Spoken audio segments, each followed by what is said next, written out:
오늘 말씀의 제목은 참된 위로와 평안입니다. 부흥에 나가면 이 본문의 말씀 가지고 제가 꼭 가는 데마다 이 설교는 빠지지 않고 하는데, 오늘 교회에서는 좀 다른 측면에서 다시 말씀을 묵상해서 또 함께 본문의 말씀을 통해서 교훈 나누려고 합니다. 우리 인생을 살면서 보면 다 소중한 것 같지만, 그렇지만 우리의 형편과 여건을 따라서 우리에게 소중하게 여겨지는 것들이 어느 순간 가치 없이 여겨지고 그러지요? 어느 때인가는 전에는 그렇게 소중하게 여기지 못했는데 어느 때부터인가 그 귀한 가치가 깨달아져서 아주 소중히 여겨질 때가 있습니다. 그렇잖아요? 우리 위로와 평안이라고 하는 것은 인간이 이 세상에 살아가면서 누구에게나 원하고 또 바라는 것입니다. 다 누리길 원합니다. 그런데 중요한 사실은 그 위로와 평안이 우리 예수 믿는 사람들은 어느 순간에 예수 만나 우리의 삶의 인생관이 변화되는 순간에 우리가 그동안 가치 있고 소중히 여겼던, 그래서 그것으로 위로와 평안을 얻으려고 했던 것들이 기준이 바뀌어지는 사건이 일어나는 것. 이게 믿는 겁니다. 그래서 전에는 눈에 보이는 세상 것으로 위로와 평안을 얻는 것을 내 인생의 추구의 행복으로 가치로 여기며 살았는데, 예수 믿고 나서 그 가치관이 변화되고 나니까 전엔 생각지도 아니했던 이 마음으로의 위로와 평안, 더하여서 세상에 눈에 보이는 것들 사람들이 주는 평안이 아니라 하나님께서 주시는 위로와 평안, 이게 얼마나 가치 있는 것인지 깨달아지고, 이 위로와 평안이 우리에게 정말로 오늘 설교의 제목대로 이게 참된 위로와 평안이구나, 이걸 맛보고 우리가 살아갈 때, 이걸 우리가 깨닫고 변화받을 때에 우리는 우리의 신앙을 거듭난 신앙으로 표현하는 겁니다. 그 똑같은 위로와 평안이지만 참된 위로와 평안이 있단 말이에요. 그 위로와 평안은 세상 것으로 얻으려고 하는 위로와 평안이 아니라는 사실을 우리가 예수 믿으면서 이걸 깨달아야 됩니다. 우리가 이론적으로 지식적으로 말씀을 들어서 익히 귀에 이거 알고 있는데, 우리가 종종 삶의 생활 속에서 돌아보면 우리는 성경이 주는 참된 위로와 평안을 추구하지 아니하고 여전히 믿기 전에 소중히 여겼던 그 세상 것으로의 위로와 평안을 추구하며 살아갈 때가 너무 많단 말이에요. 돌아보면. 아니, 이제 예수 믿었으니까, 이제 알았으니까, 이제 우리가 추구해야 될 참된 위로와 평안은 그런 게 아닌데, 근데 여전히 세상 것으로 위로와 평안을 얻으려고 그렇게 신앙생활 하다가 우리가 신앙생활에 상처받고 실족하여 넘어질 때가 얼마나 많은지 모릅니다. 우리의 예수 믿어서 정말로 우리가 추구해야 될 바른 위로와 평안이 뭔지 알면 그때부터는 세상 것으로 우리에게 위로와 평안이 없어도 상처가 되지 않아요. 낙심되지 않아요. 그런데 머리로는 아는데 뭔가 내 삶의 생활 속에서 나도 모르게 자꾸 눈에 보이는 세상 것으로 위로와 평안을 얻으려고 하다가 그것들에 의해서 낙심되고 상처받을 때, 아니 그때라도 우리가 깨달아지면 빨리 돌이켜서, 그래, 우리가 예수 믿어서 얻으려고 했던 평안이, 위로가 이런 게 아니었지, 이렇게 빨리 깨닫고 돌이키기라도 하면 금방 우리 마음의 상처가 치유될 수 있는 거란 말이에요. 다시 우리 속에서 소망이 생겨날 수 있는 거란 말이에요. 그때 또 주님이 우리에게 참된 위로와 평안을 우리 속에 다시 주실 수 있단 말이에요. 근데 세상 것으로 위로와 평안을 얻으려다가 그걸로 상처받고 나서도 여전히 그냥 그 상태로, 예수 믿어서는 마치 눈에 보이는 세상 것으로 위로와 평안을 얻는 게 전부인 줄로 생각하고 상처받은 마음에 치료도 되지 못한 채 여전히 세상 것 바라보고 그렇게 살고 있을 때가 우리가 얼마나 많냐 이 말입니다. 그래서 우리가 신앙생활하면서 정말로 우리가 추구해야 될 우리가 누리기 원하는 참된 위로와 평안이 어떤 것인지 우리 마음속에 좀 깊이 새겨져야 됩니다. 잊혀지지 않아야 됩니다. 그래야 눈에 보이는 세상 것으로 위로와 평안을 얻지 못해도 마음에 주님께서 대신 주시는 위로와 평안이 있단 말이에요. 그래야 세상 것으로 위로와 평안을 얻지 못해도 낙심하지 않을 수 있단 말입니다. 상처받지 않을 수 있단 말입니다. 그래서 오늘 이 말씀 통해서 다시 한번 우리 속에 그래 우리 예수 믿는 사람들에게 참된 위로와 평안은 눈에 보이는 세상 것으로 전에 믿지 않았을 때 추구했던 그런 것들로 추구하는 위로와 평안이 아니지, 확실하게 심어져서 이후로 우리의 삶 속에서 때로 세상 것으로 우리에게 위로와 평안을 가져다 주지 못해도 주님께서 대신 우리에게 주시는 위로와 평안이 더 우리에게 큰 위로와 평안을 경험하고 맛보는 신앙생활이 되기를 주님의 이름으로 축원합니다. 그래서 오늘 말씀이 하나님께서 주시는 참된 위로와 평안에 관한 교훈의 말씀입니다.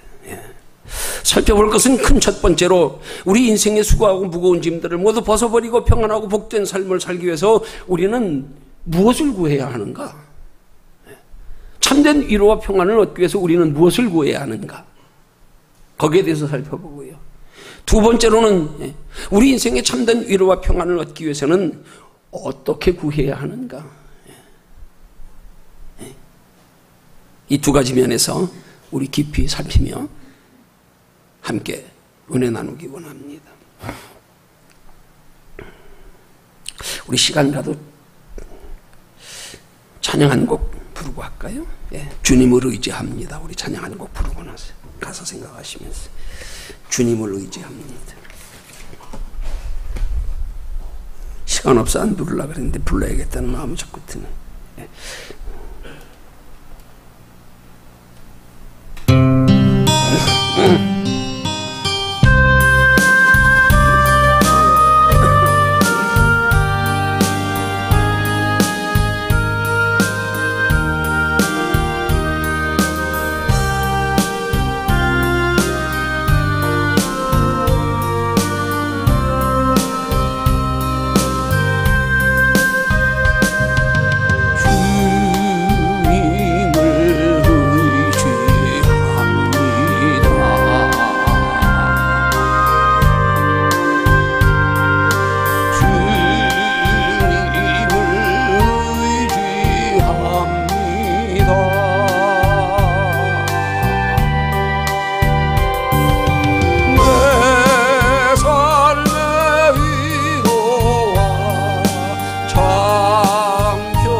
찬양에 가서 우리 인생의 참된 위로와 평안을 얻는 길이 여기 다 제시됐어요. 주님 의지하면요, 주님 찬양하면, 주님 사랑하면요, 그러면 주님이 우리 속에 참된 위로와 평안 주십니다.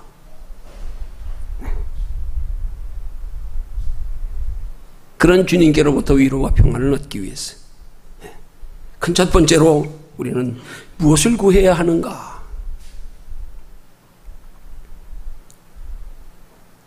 우리 육체로 환경 여건으로 인간관계로의 외적인 모든 무거운 짐들을 벗어버리기를, 그래서 평안 얻기를 구하기보다도 우리 인생의 수고하고 무거운 짐 가운데서, 그래서 평안 없는 가운데서 그때 우리 마음으로 위로를 받기를 구해야 됩니다. 육신적인 것으로 비록 우리에게 위로와 평안이 없지만, 그렇지만 우리가 구하는 위로와 평안은 육신의 것으로의 위로가 평안이 아닌 우리의 마음의 위로와 평안을 주님 앞에 구해야 된다는 말입니다. 비록 우리가 세상에 속하여 살면서 연약하여 육체로 눈에 보이는 것으로 우리가 상처를 받고 만족하지 못해서 우리 속에 위로와 평안이 없어도, 그렇지만 그것으로 위로와 평안을 얻으려고 하는 것이 아니라 그 가운데서 주님이 내 마음의 평안을 주시기를, 내 마음의 위로를 주시기를 구하는 것이, 이게 믿음으로 구하는 거란 말입니다. 이게 세상 사람들의 구하는 것과 차원이 다른 거란 말이에요. 육신적으로 힘들지만 육신적으로 힘든 것에서 쉼을 얻기를 구하지 말고, 육신적으로는 힘들어도 마음으로 쉼을 얻기를 구하라 이 말입니다. 이게 믿음으로 구하는 거예요. 근데 우린 종종 육신으로 힘들면 그냥 육신으로 힘든 문제가 해결되는 것으로 육신으로만 쉼을 얻기를 구할 때가 많잖아요. 네. 눈에 보이는 것으로 평안 얻으려고만 할 때가 많잖아요. 아니요. 그것과 상관없이 우리 속에서 누릴 수 있는 마음의 평안, 이게 먼저 와야 되는 거예요. 이게 연못에 돌을 한다 던지면 그 돌을 하나 던진 자리에서부터 물결이 점점 퍼져가듯이요. 우리 속에 주님이 우리 속에 주시는 마음의 평안을 통해서 이 주님의 평안이 우리 마음속에 딱 임하면 그때부터 그 평안은 마치 연못에 던져진 돌에서 물살이 점점 번져나가듯 하나님이 우리 마음의 평안을 따라서 점점 우리의 환경도 그렇게 평안해 가지도록 인도하실 줄로 믿으시기를 주님의 이름으로 축원합니다. 그래서 우리는 비록 육신의 것으로 평안 누리지 못하지만, 그러나 그 평안을 육신으로 누릴 것을 구할 것이 아니라 마음으로 누릴 것 구해야 된다는 말입니다. 그게 믿음으로 구하는 거란 말입니다.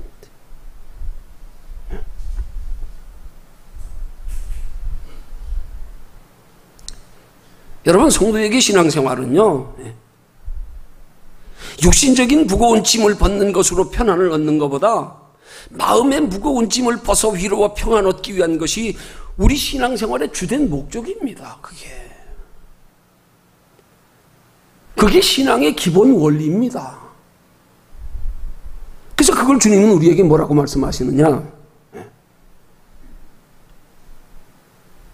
내가 주는 평안은 세상이 주는 평안과 다르다? 그렇게 말씀하는 거예요. 그 말은 달리 표현하면 너희는 세상이 주는 것으로 평안을 구하지 말고 내가 주는 평안을 구해라, 그 말입니다. 우리 돌아보면 종종 예수 믿으면서도 여전히 세상이 주는 평안을 구하고 있어요. 하나님 앞에 구하면서도 세상이 주는 평안을 달래. 하나님을 앞에 두고도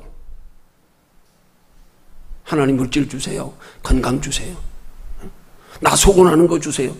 아니 지금 평안의 주인이 마치 밤중에 예수님 찾아온 유대인의 부자 청년 관원처럼 지금 구원 얻는 예수님을 앞에 두고 묻기를, 선한 선생님이여 내가 무슨 선한 일을 하여야 구원을 얻으리까, 영생을 얻으리까, 이렇게 말하는 것처럼요. 우리에게 평안 주시는 하나님이 우리 앞에 있는데 우리는 그 하나님 앞에 와서 자꾸 하나님께로 평안 달라 그러지 않고 눈에 보이는 세상 것으로 평안 달라 그래요. 하나님이 나를 위로해 주시기를 구하지 않고 눈에 보이는 것으로 위로 얻으려고, 하나님 이거 주세요, 저거 주세요. 왜 그래요? 이거 우리 기본적으로 우리 신앙관이 잘못된 거예요. 잘못된 거예요.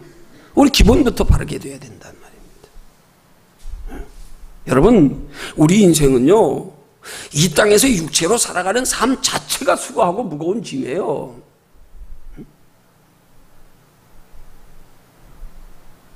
그 세상 사람들도 그렇게 말하잖아요. 인생은 뭐라고요? 고해와 같다. 성경은 뭐라 그래요? 우리 찬양에 뭐라 그래요? 죄 많은 이 세상은 내 집안이다. 죄악이 관영찬 세상. 공중권세 잡은 악한 영들에게, 마귀들에게 내어준 바 된 세상. 창세기 3장에서 보면 하나님께서 우리를 하나님의 형상으로 창조하셨는데 하나님의 말씀에 순종치 아니함으로 에덴 동산에 쫓겨나세요. 그 다음부터 종일토록 수고하고 땀 흘려야 너희 수고한 소산을 먹으리라. 고통으로 자녀를 낳으리라. 우리 인생은 자체가 수고하고 무거운 짐이란 말이에요. 근데 우린 자꾸 이 세상에서 자꾸 위로와 평안을 얻으려고 그래. 세상 것으로. 이건 신앙이 아니에요. 이걸 종교라 그러는 거예요. 종교는 한마디로 육신의 평안과 행복을 위해서 추구하는 신이 종교예요.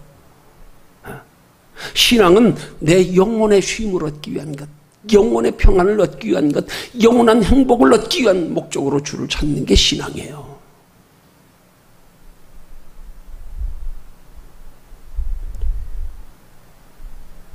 여러분, 성경이 우리가 이 땅의 육체로 살아가는 삶체가 수고하고 무거운 짐인 것을 얼마나 많이 증거하고 있습니까? 사도 바울도 사도행전 14장 22절에서 말씀하지요. 우리가 하나님의 나라에 들어가려면 많은 환난을 겪어야 할 것이니라. 아니, 우리가 하나님의 나라에 들어가지 않으려고 해서 환난 겪는 데는 말이 아니라니까요, 지금. 우리 하나님의 나라에 들어가려고 애쓰고 사는 데서도 환난이 있단 말입니다. 뭐 하나님의 뜻대로 못 살았으면 환난이 있는 거 아니에요. 또 어떤 사람들은 하나님의 뜻대로 살면 축복만 있는 줄로 알고 기대했다가 또 실망하는 사람들이 많아. 아닙니다. 베드로 사도는 베드로전서 4장 12절에 말씀하기를 너희를 시련하려고 오는 불시험을 이상한 일 당하는 것처럼 여기지 말라고 말합니다. 야, 세상 사는 동안에 우리에게 오는 힘들고 어려운 여러 가지 수고하고 무거운 짐들, 그거 당연한 거야. 이상한 일 당하는 것처럼 여기지 마라.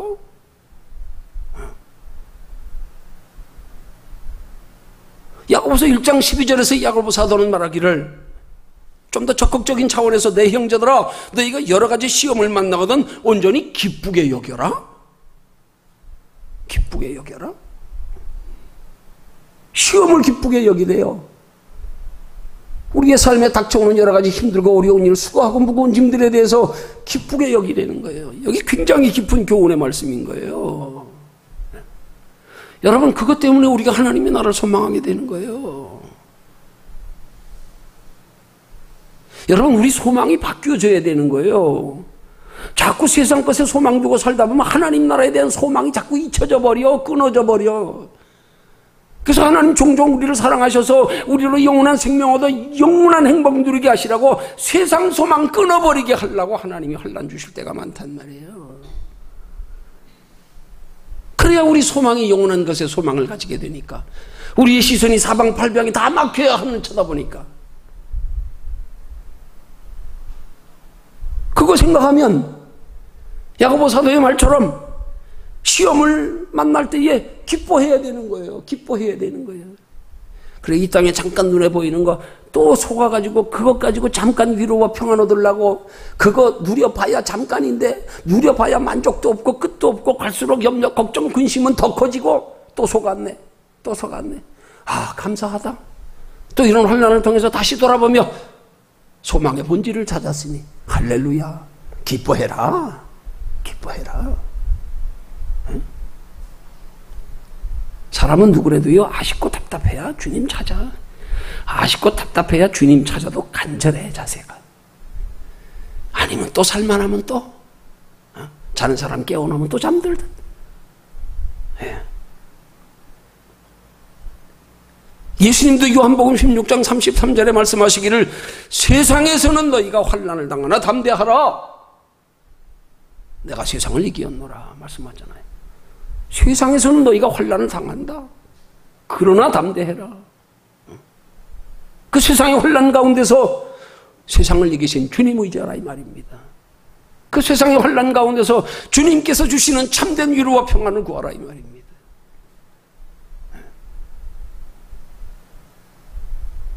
신앙생활 바르게 하면 복인데, 신앙생활 바르게 하면 행복인데, 신앙생활 바르게 하면 인생 쉽게 살 수 있는데, 돌아보면 우리가 엉뚱한 것에서 위로와 평안을 얻으려다가 이렇게 고생하며 살고 있는 거 아니에요? 육체로 고생, 마음으로 고생. 얼마나 고생하며 삽니까?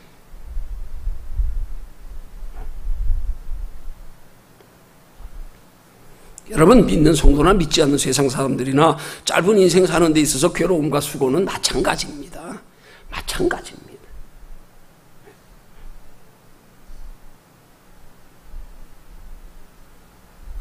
세상 사람들이 어차피 이 세상이 전부인 줄 하니까 할 수 없는 거지만, 우리 영원한 하나님의 나라를 알고 준비하며 살아가는 성도의 삶은 짧은 인생 가운데서 물질적으로 편안하고 행복한 삶을 살려고 해서는 안 돼요. 안 돼요. 그것 때문에 고생하는 거예요. 그것 때문에. 그것 때문에 속고, 그것 때문에 마음고생하고, 그것 때문에 몸 버리고, 건강 다 잃어버리고, 그것 때문에. 우리 마음 평안 얻기 위해서 신앙생활을 해야 되는 거예요.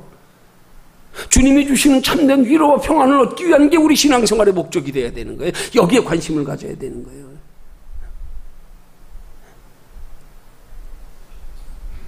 그럴 때 연못에 떨어진 돌 하나로 인해서 그 물결이, 그 물살이 점점점 퍼져가듯 주님이 내 마음속에서 주시는 참된 위로와 평안으로 말미암아 점점 내 삶에도 그 위로와 평안이 환경으로도 육체로도 영혼이 잘됨처럼 범사에 잘되고 강건케 되는 축복이 임하는 것이 성경적인 축복의 원리라는 사실을 깨닫고 믿으시기를 주님의 이름으로 축원합니다.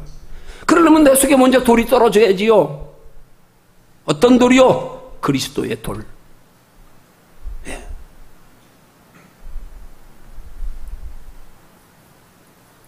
영적으로는 돌이 바로 교회입니다.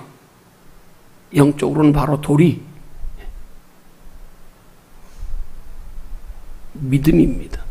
교회입니다. 그래서 예수님은 베드로를 부르실 때 장차 너를 개바라 하리라, 반석이라 하리라, 그렇게 말씀하셨거든요.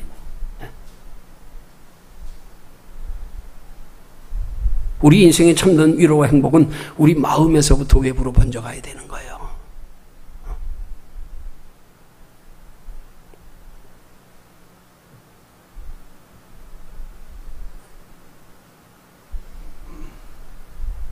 여러분, 우리가 육신적으로 물질적으로 풍족하다고 해서 행복합니까? 아니잖아요. 잠깐이잖아요. 오히려 그것들이 우리 인생이 얼마나 힘들고 어려운지를 더 알게 만드는 것, 더 깨닫게 만드는 것밖에 안 돼. 알고 보니까. 마약과 똑같은 거예요. 점점 도수가 높아지면서 점점 웬만큼 맞아가지고 이제 기별도 안 가. 계속 맞은 사람들. 육신의 행복도 똑같으니까요. 그러니까 그 행복 찾아 살다가 누리다가 정말 남들이 보기엔 야, 저 정도면 인생 성공했다. 아, 저 사람 얼마나 행복할까 하는 사람들이 어느 순간 사양로로가 자기 몸에서 나는 그 아름다운 향기의 진원지를 몰라서 자기 몸에서 나고 있는데 그 향기의 진원지를 찾아 헤매다가 결국 실망하여 낭떠러지에 떨어져 죽는 것처럼요.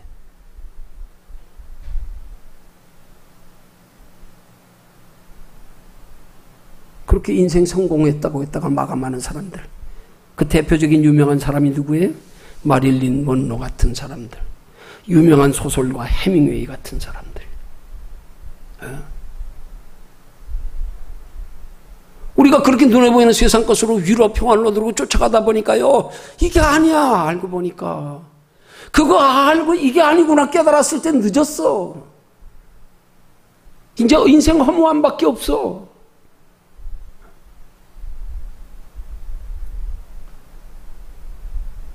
그게 우리 행복의 기준이 되어서는 안 된단 말이에요.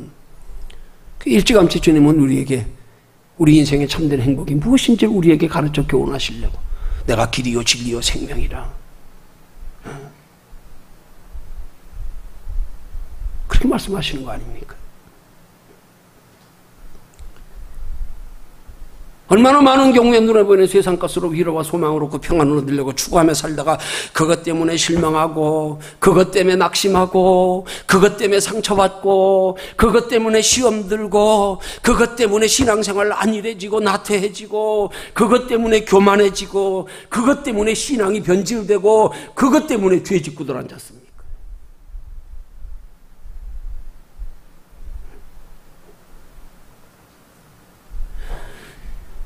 예수 믿는 건 이 땅에서 잠깐 행복하려고 믿는 거 아니에요.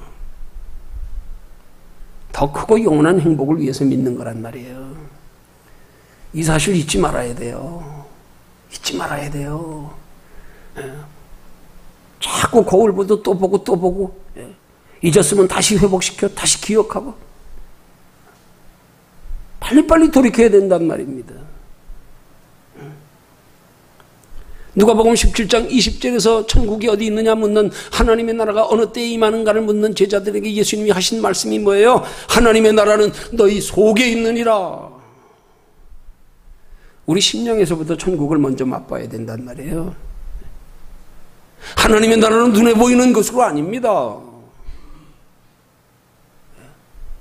우리 심령에서부터 맛봐야 된단 말이에요.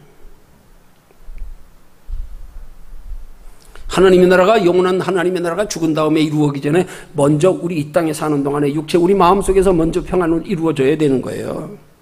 우리 심령 속에서요. 그게 천국이 우리 속에 있는 거예요. 그게 우리가 이 땅을 살면서 천국을 맛보며 사는 신앙생활이란 말입니다. 그러기 위해서는 우리는 살면서 어떻게 하면 육체로 짧은 한 세상 사는 동안에 심령의 천국을 이루어 살까를 생각하고 그걸 구해야 되는 거예요. 그걸 어떻게 하면 하나님께로부터 이 악하고 험난한 세상, 고생과 수고가 있는 이 세상 가운데서 마음으로 평안하고 즐겁게 살아갈 수 있을까를 생각하고 우리 마음의 위로와 평안 얻기를 하나님 앞에 구해야 된단 말입니다.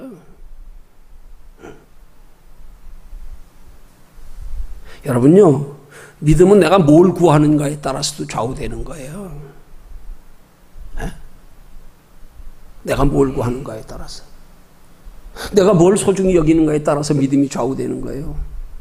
세상 것을 구하고 세상 것을 영혼보다 더 소중히 여기며 살아가면 결코 믿음 잘할 수 없습니다. 절대로 변화될 수 없습니다.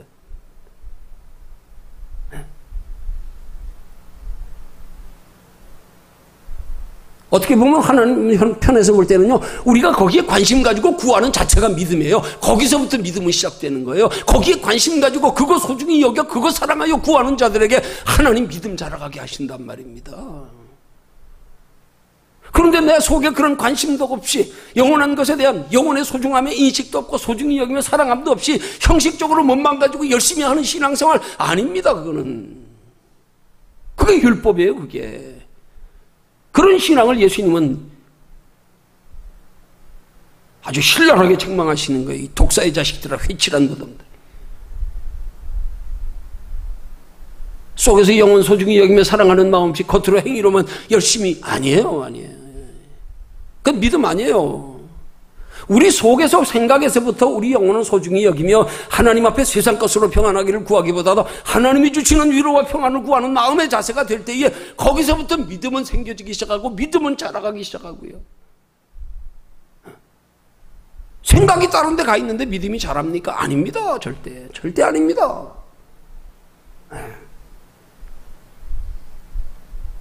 내가 뭘 생각하며 뭘 소중히 여기며 살아가는가, 이게 내 믿음의 척도예요. 착각하면 안 돼요. 목사라고 믿음 좋은 거 아니에요.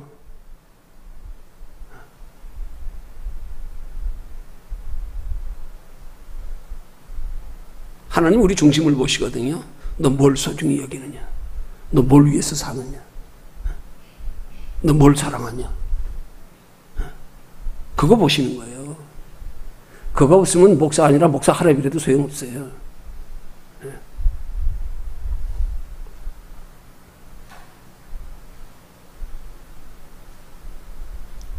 하나님은 그걸 구하는 자에게 주신단 말입니다. 근데 우리는 구하기는 세상 것 구하면서 자꾸 하나님이 우리 속에 위로와 평안 주기를 원해. 그럼 우리가 구하면서 그렇게 위로와 뭘로 위로와 평안을 얻으려고 그러는 거냐고. 관심은 세상 것에 다 있으면서 하나님 내 속에 위로해 주세요. 평안 주세요. 그럼 그건 뭘 말하는 거예요? 지금 뭘로 위로와 평안 얻기를 구하는 거냐고요, 그게.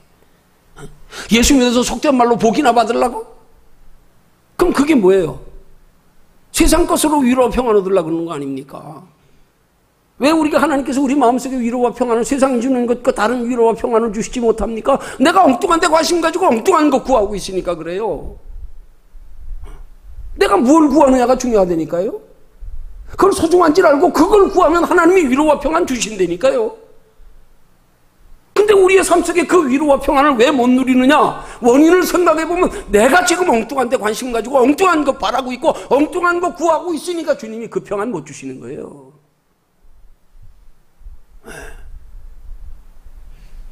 내가 뭘 생각하느냐? 뭘 구하느냐? 뭘 소중히 인교에 사랑하느냐? 이게 내 인생의 행복을 좌우하는 거예요. 이게 신앙의 원리예요. 예수님 믿고 영원한 천국이 있으면 아는데 우리의 신앙의 가치관, 우리의 추구하는 것 믿지 않는 세상 사람들하고 똑같다? 이건 아니지. 이건 신앙이라고 볼 수 없지. 안 그래요? 삶의 방식이 똑같다? 목적이 똑같다? 소망이 똑같다? 눈에 보이는 것으로? 이건 아니죠. 이건 아니죠. 그럼 우리 아직 가치관이 변화되지 못한 거 아닙니까?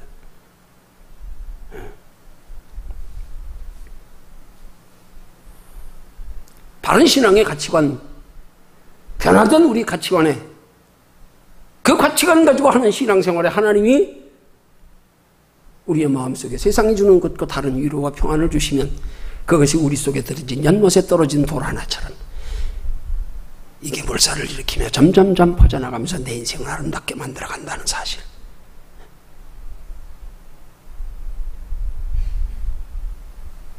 깨닫고 그것을 소중히 여겨 먼저 구할 줄 아는 지혜로운 우리 모든 성도들 되시기를 주님의 이름으로 축원합니다.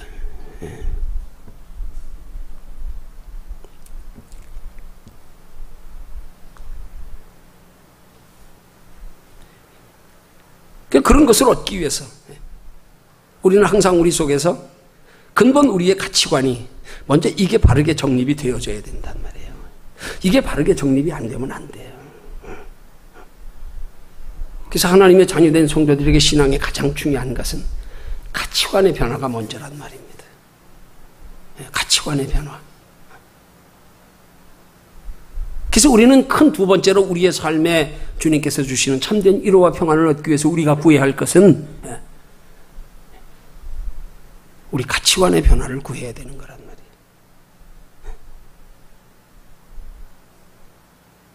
그걸 성경은 거듭나는 거라고 말씀하잖아요.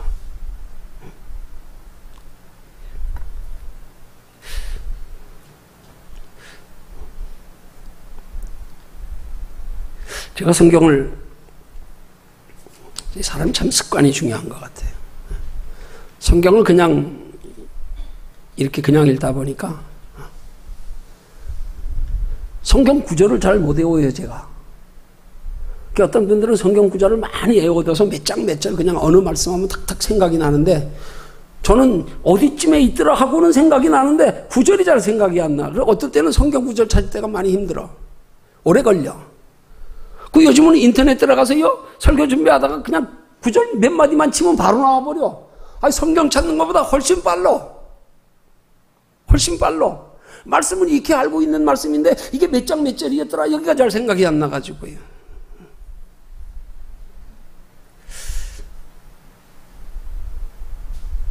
예수님이 우리에게 하신 말씀에 요한복음 3장 3절과 5절에서 사람이 물과 성령으로 나지 아니하면 하나님 나라를 볼 수도 없고 들어갈 수도 없느니라 하는 말씀.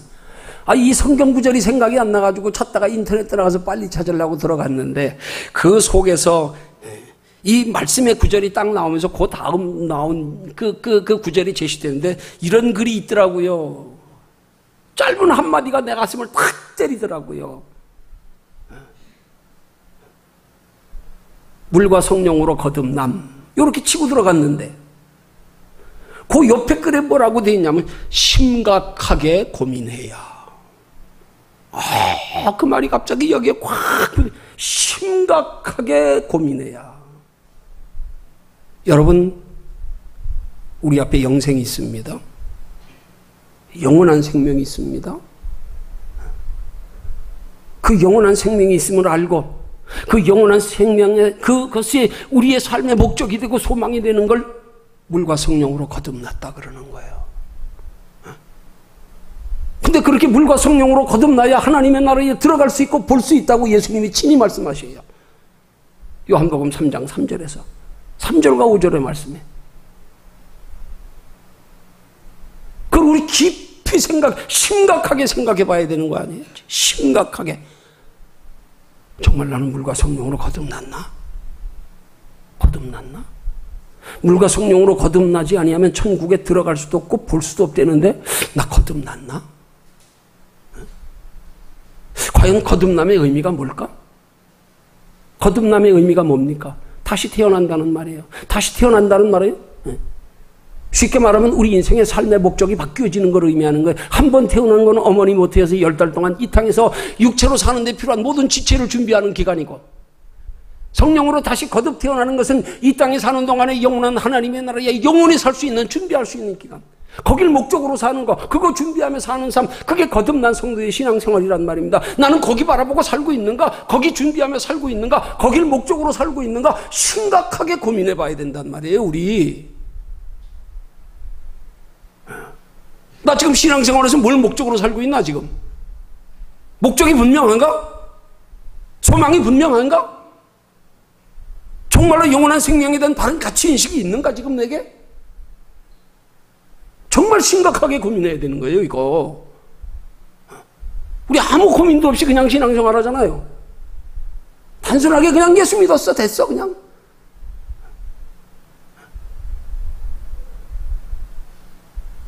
아니, 이 성경 구절을 거기다 인터넷에 써놓은 사람이 뭐하러 옆에다가 심각하게 고민해야 하는 글을 써놨는지 모르겠어. 성경 구절 쳤다가 이 구절이 옆에 같이, 이 말이 같이 붙어 있어가지고요, 제 가슴을 팍 때리더라고요. 그렇다. 우리 인생 살면서 예수 믿는 사람들은 심각하게 고민해야 된다. 점검해 봐야 된다. 나 지금 뭘 위해 살고 있나? 내 인생에 가장 가치 있게 여기는, 소중히 여기는 게 뭔가, 지금?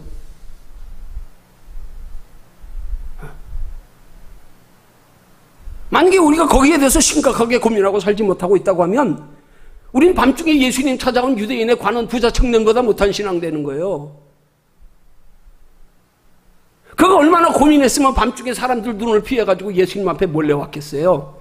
아니, 그 사람 종교 지도자라니까요. 관원이라는 말은 유대 종교 지도자를 말하는 거예요. 다른 사람들보다 율법의 하나님의 말씀을 더 많이 알고 더 본이 되는 사람이에요. 유대인의 관원, 부자 청년, 그렇게 소개합니다, 성경은.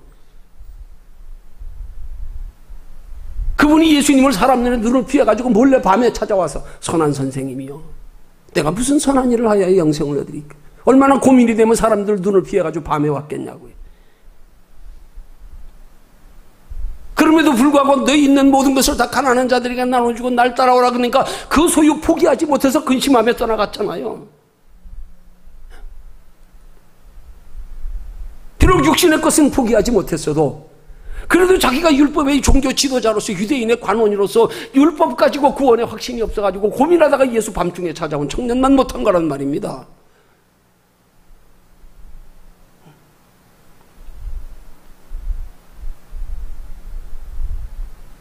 물과 성령으로 거듭나지 아니하면 하나님의 나라에 들어갈 수도 없고 볼 수도 없느니라. 정말 우리 고민해 봐야 됩니다. 나 과연 들어갈 수 있을까?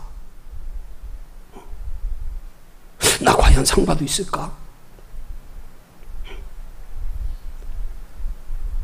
나 정말 구원받고 상 받기 위해서 지금 내 삶의 지금 목적을 어디 두고 살고 있는가?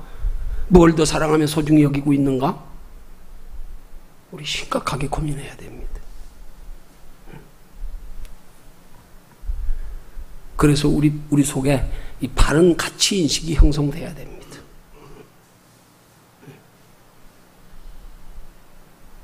그 바른 가치 인식이 우리의 신앙생활의 출발점입니다. 그래서 예수님은 우리에게 천국을 소개하시면서 그렇게 말씀하시는 거예요. 마태복음 44절의 말씀에서 천국은 마치 밭에 감추인 보화와 같으니, 천국이 이렇게 가치 있는 거다. 이렇게 가치 있는 거다. 그 보화를 발견한 농부가 기뻐하여서 자기 소유를 다 팔아서 그 밭을 산 것처럼, 자기 소유를 다 팔아서라도 살만한 가치가 있는 것이 천국임을 우리가 깨달아 하는 가치관의 변화. 천국은 이렇게 가치 있는 거야. 그거 우리에게 말씀하십니다. 나 그런 천국에 대한 가치인식이 있는가? 여기 농부가 천국을 발견하고 나서 그가 그 밭을 자기 소유로 삼기까지의 3단계의 과정, 첫 번째, 먼저 발견해야 됩니다. 발견해야 됩니다. 감사하게도 우린 발견했어요. 근데 두 번째, 가치를 알아야 됩니다. 천국을 발견하고도 가치 모르고 신앙생활하는 사람들이 이 시대에 너무 많습니다. 너무 많습니다. 그래서 전부 세상 꽃과 바꾸며 살아가고 있습니다. 그 다음 세 번째요. 자기 소유를 다 팔아가면서라도 사야 됩니다. 거기에 따르는 마땅한 하나님의 자녀답게 하나님의 나라를 준비하며 살아가는 신앙생활이 있어야 된단 말입니다.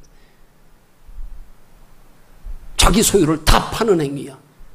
어떤 희생을 치르더라도, 어떤 값을 치르더라도 이 값을 치루어 영생 얻으리라 하는 우리의 결단의 삶이 이게 있어야 된단 말이에요. 그때부터 주님이 우리 그렇게 살아가는 삶을 가능케 도와주시기 시작한단 말입니다. 날 보러 그렇게 살라 그러지 않아요. 우린 못 살아요. 근데 자꾸 착각해가지고 그렇게 못 사는 것 때문에 또 넘어지는 사람들이 얼마나 많은지 몰라. 그렇게 살지 못하는 것 때문에 포기하고 돌아가는 사람들이 얼마나 많은지 몰라. 에이, 힘들어 못하겠네. 얼마나 많은지 몰라요. 아니요.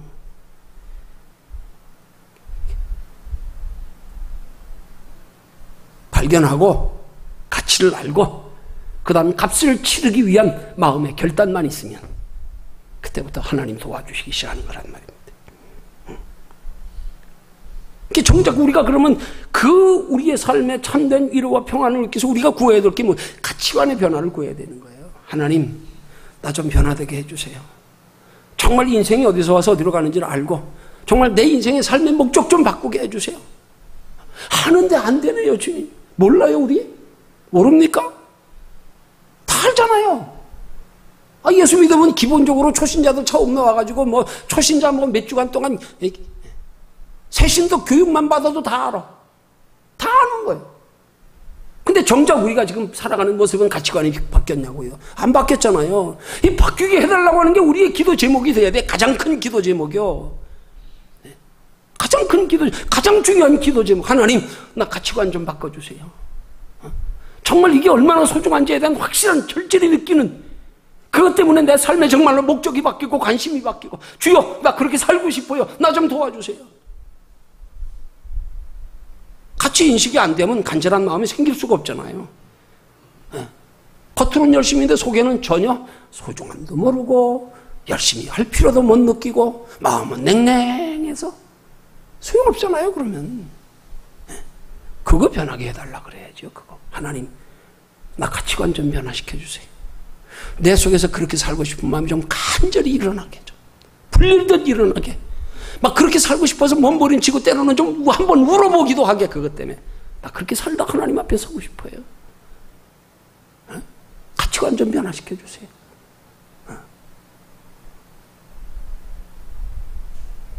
이게 하나님 앞에 우리의 삶에 참된 위로와 평안을 주시게 하는, 주님을 우리 속에 모시고 살아가는 삶의 비결입니다. 이게 주님께서 우리에게 주시는 이 땅에서의 위로와 평안뿐만이 아니라 영원한 하나님의 나라까지 영원한 참된 위로와 평안 주시게 하는 그 비결이란 말입니다. 가치관 좀 변화시켜 주세요. 가치관 좀, 이거요. 내 속 마음 좀 변화시켜 주세요. 여기 좀 뜨거운 마음 좀 생기게 해주세요. 이거요.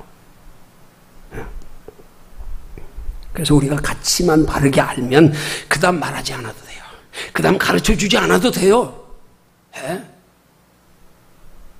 그 가치 알고 나면 하나님이 영생에 대한 그 간절함의 목적도 바꾸어 주시고 소망도 바꾸어 주시고 관심도 바꾸어 주시고 그 다음은 하나님이 다 하시는 일이에요. 내가 하는 거 아니에요. 그 다음부터는 그걸 시편 107편 9절에서 말씀합니다. 저가 사모하는 영혼을 만족해 하시며 줄인 영혼에게 좋은 것으로 주심이로다. 사모만 해라. 가초인식만 변화가 되라. 그럼 주님이 만족해 주신답니다. 좋은 것으로 주신답니다. 결론 냈습니다. 오늘 본문에 수고하고 무거운 짐진 자들아 다 내게로 오라 하는 말씀은, 수고하고 무거운 짐 가지고 참된 위로와 만족과 평안을 주지 못하는 세상과 사람을 찾아가지 말고, 내 수단 방법으로 해결하려고 하지 말고, 육신적으로만 해결하려고 하지 말고 주님 앞에 나와서 인생의 수고하고 무거운 짐 벗기를 구하기 전에 먼저 우리의 마음의 위로와 평안을 구하라는 말씀입니다. 먼저 가치관이 변화되기를 구하라는 말씀입니다. 그렇게 구할 수 있는 저와 여러분들이 되시기를 주님의 이름으로 축원합니다.